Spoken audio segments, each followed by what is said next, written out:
But the scientific dictatorship needs more than just a secret police network to carry out their plan. Citizen spies at every level of society have been recruited to keep their eyes and ears focused on everything their neighbors and co-workers are doing and saying. More than 50,000 private sector executives have been recruited by FEMA to secretly serve as deputy FBI informants under the InfraGard program. Now there are more than 75,000 preachers serving FEMA in the clergy response teams. Internal FEMA documents reveal that the majority of America's pastors now serve as agents of the shadow government. They are even instructed on how and what to preach.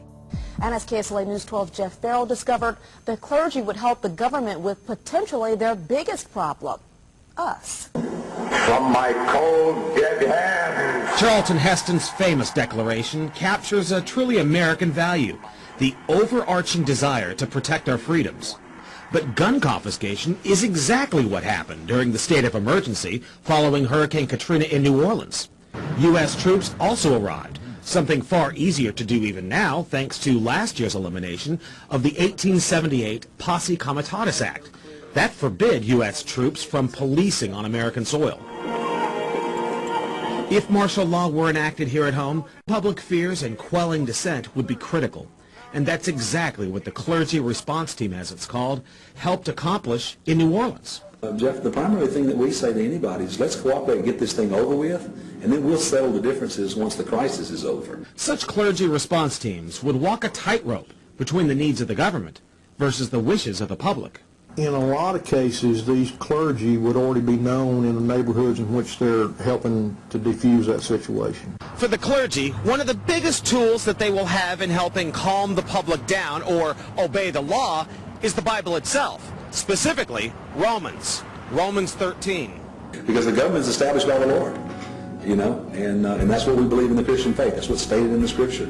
They prepare their flocks like sheep to the slaughter for gun confiscation, forced inoculation, and they tell them that it is a blessing to have their families broken up and put into FEMA camps.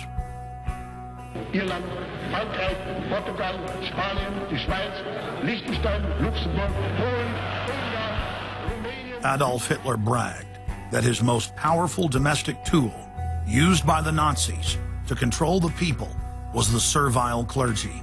And his favorite Bible verse was Romans 13, render unto Caesar. Either you are with us or you are with the terrorists. The scam was launched as a simple bait and switch. The government recruited the public by telling them that they were needed in the fight against Al-Qaeda. But from day one, over 90% of their training and operations focus on demonizing, surveilling, and harassing anyone who stands against their takeover. The Department of Homeland Security calling on firefighters to take on a new role in the war on terror. The idea to be the eyes for the U.S. government when they're inside a home. Now, unlike police officers, firefighters don't need a warrant to go into private houses. And critics say that's where things get sticky. Cable company repairmen, truck drivers, maid services, and hundreds of other professions that go inside homes and businesses without warrants are now on the government's payroll as citizen snitch spies.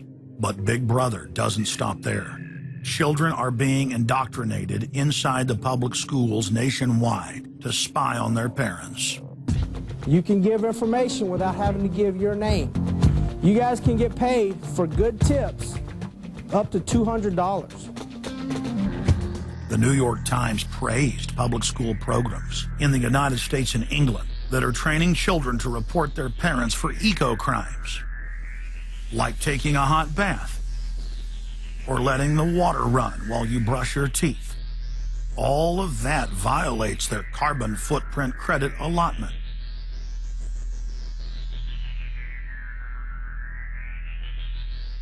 Check it out, check it out. And that's where we come in. We're the carbon cops and we're on the lookout for energy wasters. Our job is to get all Australian households to cut their carbon emissions. So Carbon Cops is a program that looked at energy use in a domestic sense. We went into people's houses and got them to reduce their energy use by 50%. Sadly, the Boy Scouts of America have now contracted with the Department of Homeland Security and are now training more than 20,000 Boy Scouts in anti-terror urban warfare mount training. The federal grants are very specific. The Scouts are trained to carry out seek and destroy missions against disgruntled veterans of the U.S. Armed Forces. Good evening, everyone. Homeland Security is enlisting some unlikely new recruits to fight terrorism and help with other emergencies. The Girl Scouts. Girl Scouts across the country and here in East Tennessee are now taking part. 9-year-old Elise Murphy has already earned a lot of Girl Scout patches. And now, every member of the 3.4 million Girl Scouts of America is now being trained by the Federal Emergency Management Agency to aid and support Homeland Security in disaster and anti-terror operations. One of the things that if you talk to our generals, they are desperate for is a civilian counterpart to our military forces. Everybody somewhere between the ages of 18 and 25 will serve 3 months of basic training and understanding in a kind of civil defense. So is this compulsory then? Well, you have to, in a sense, it's required of everybody, 18 to 25, 3 months, and at some point at that point you do